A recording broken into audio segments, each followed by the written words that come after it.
This time, you've really outdone yourself with this case. Talk about a wild ride. It's like a financial thriller with a true crime twist. It's one of those stories that grabs you from the start and just keeps getting wilder. Exactly. Every detail uncovers another layer of deception. Yeah. And at the center of it all, Alan J. Plowden.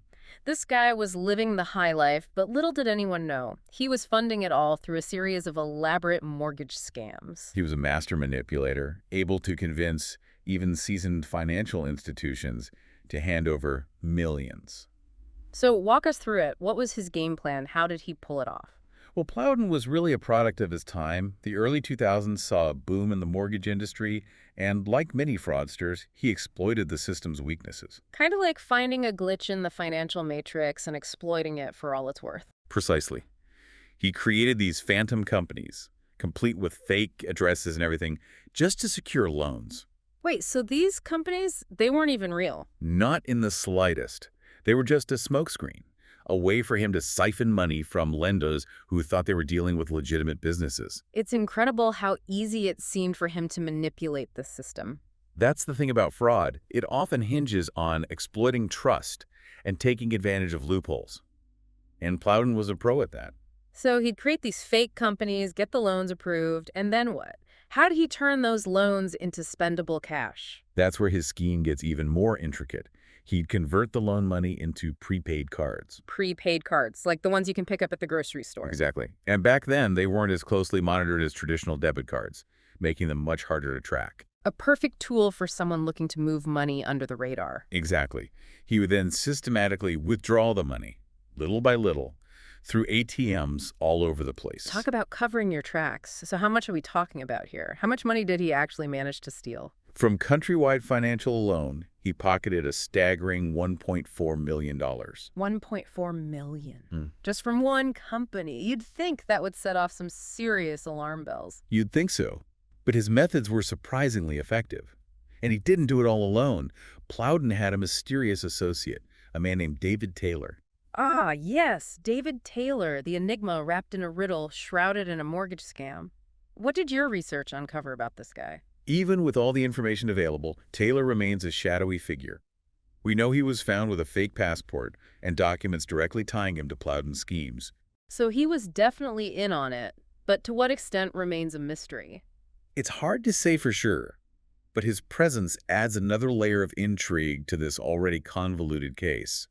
And as if juggling million-dollar mortgage scams wasn't enough, Plowden had a knack for attracting trouble. Yeah, this wasn't a guy who kept a low profile. He seemed to have a real talent for making risky connections. You could say he had a hard time staying out of the spotlight, even when it was in his best interest to blend in. Like that time he was busted trying to launder a huge chunk of cash with an undercover FBI agent. Right, as if he thought he could outsmart the feds. It's almost comical how he just stumbled into their trap. It's like he had a sixth sense for danger, except it was completely backward, always leading him towards it. And that wasn't his only brush with the wrong side of the law. Our sources uncovered a seemingly insignificant detail that ends up playing a surprisingly significant role in this whole saga. His frequent visits to a Bronx rim shop. A rim shop? As in for cars? What could that possibly have to do with anything? It's one of those strange twists of fate that make you wonder if someone was writing this guy's life story. It was at that very rim shop that Plowden crossed paths with Julio Cruz and Edward Blankenau, two individuals who would soon become entangled in his web of deceit with deadly consequences. So they say, right? Money attracts all kinds. And in Plowden's case, it wasn't just eager investors he attracted.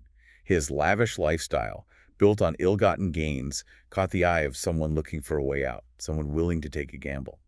Gina Conway. And boy, did she gamble big time. What's the story there? Who was Gina in all of this? She was someone who got caught in a web, I think. Met Plowden by chance, knew he was bad news from the jump, but the allure of easy money, the escape it offered, it was too tempting, I think. It's hard to resist the pull of that kind of lifestyle, especially when you're looking for a way out of your own reality. Exactly. And Plowden, he knew how to exploit those vulnerabilities. He used his wealth to control those around him. And sadly, Gina became just another pawn in his game.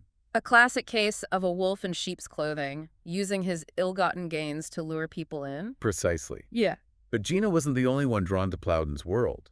Her boyfriend, aspiring rapper Max B, saw an opportunity. but not one that involves staying on the right side of the law. This is where things take that dark turn, right? From Yeah. shady business deals to a full-blown criminal plot. Tell me more about Max B. What was his role in all of this? Charlie Max B. Wingate. He was young, ambitious, dreamed of making it big in the music industry, but somewhere along the line, that ambition took a wrong turn. Driven to desperate measures, perhaps? Maybe, but maybe also blinded by the allure of fast money and the idea that he could outsmart someone like Plowden. He, along with Gina, concocted a plan to rob Plowden blind. So they thought they could just steal from a guy who was already knee-deep in illegal activities and somehow come out on top? The irony isn't lost on me either, but that's the thing about desperation. It can cloud judgment, make you believe you're invincible.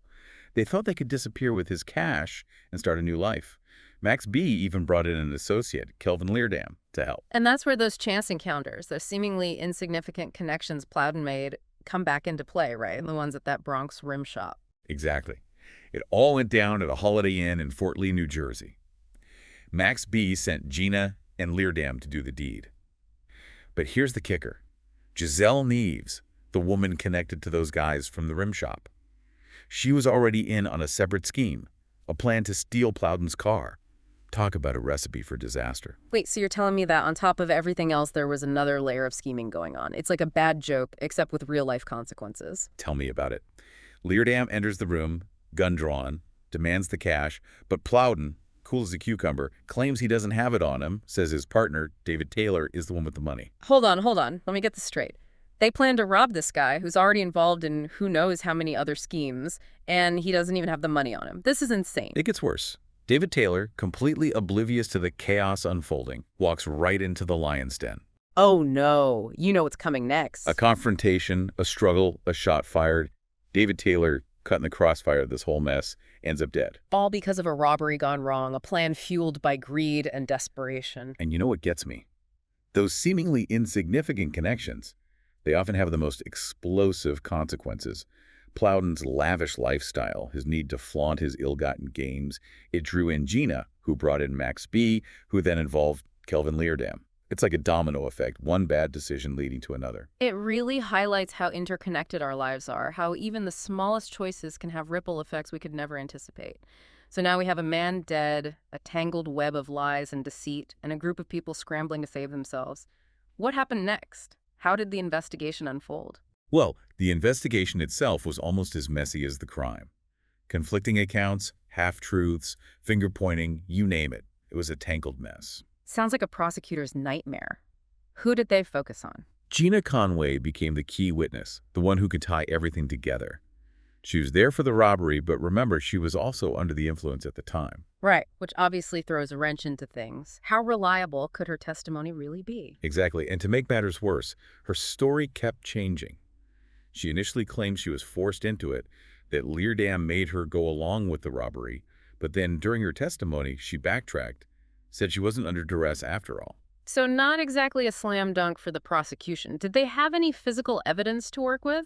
What about Kelvin Leerdam? They had some circumstantial stuff, things like Plowden's laptop ending up in the hands of people connected to Max B, but no smoking gun, so to speak. And as for Leerdam, there was no physical evidence linking him to the crime scene. Some even doubted he fired the fatal shot. Wait, seriously? If not him, then who?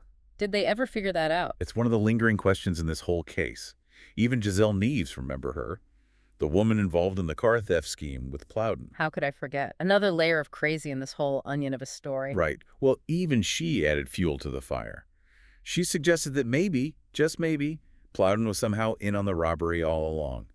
Said he seemed oddly calm after Taylor was shot. Whoa. Okay, so now we're talking about a whole new level of conspiracy. This is insane. What happened when they finally went to trial? Did any of these theories hold up in court? Despite the lack of hard evidence, Max B, Kelvin Leerdam, and Gina Conway were all charged.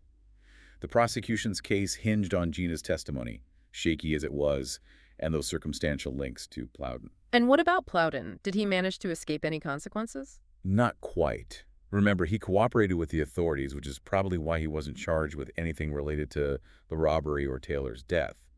However, his luck ran out when it came to the mortgage fraud charges. He ended up being convicted on multiple counts and sentenced to a hefty 24 years. So even the mastermind behind it all couldn't outrun justice forever. What about Max B. and Leerdam? What were their sentences? They were both found guilty of felony murder, robbery, and a slew of other charges.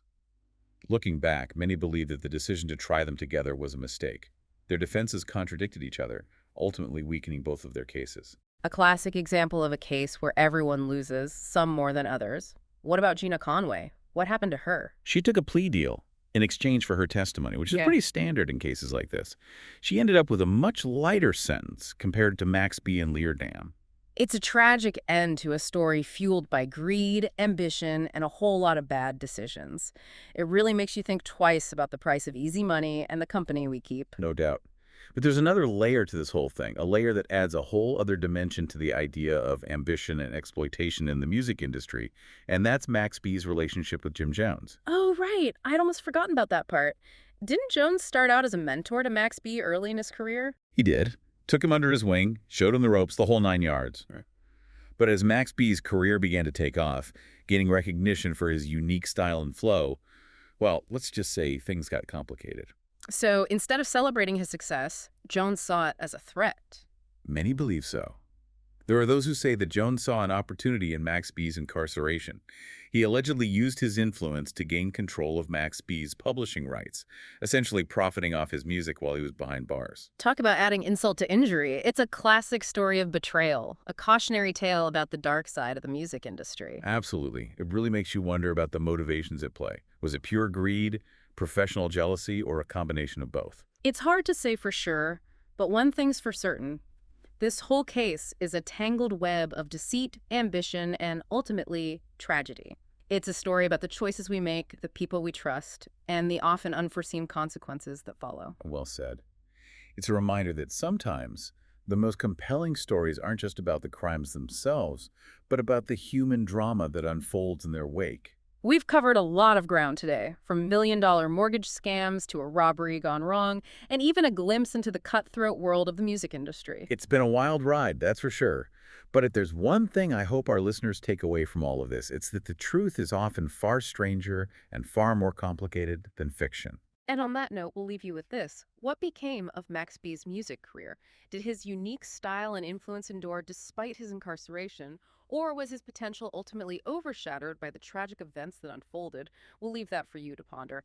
Until next time, keep exploring, keep questioning, and as always, thanks for joining us on this deep dive.